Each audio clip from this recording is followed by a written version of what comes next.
one of the 48 laws of power that I feel that people overlook is the one that it says, always know who you're effing with.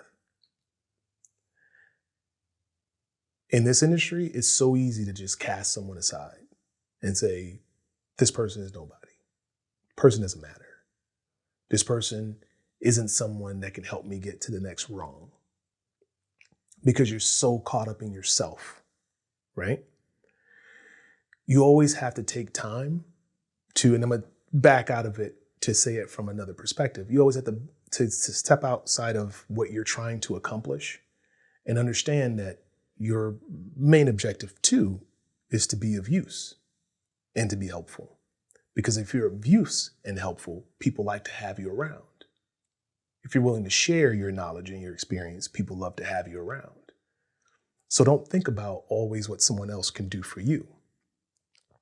Understand what you can do to help them as well.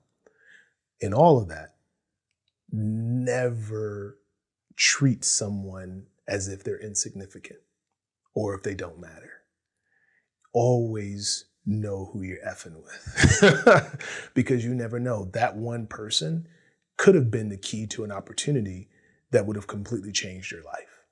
You have no idea. Even if you are, I preach so much about taking your destiny in your own hands, but you don't have the ability to control much of anything outside of yourself.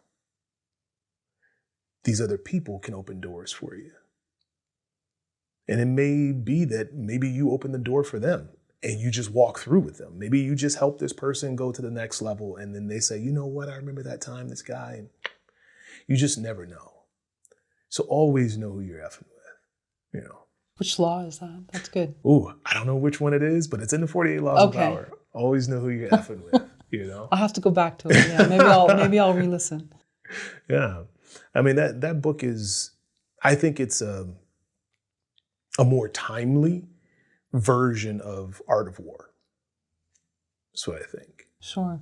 I think it's better written for this period.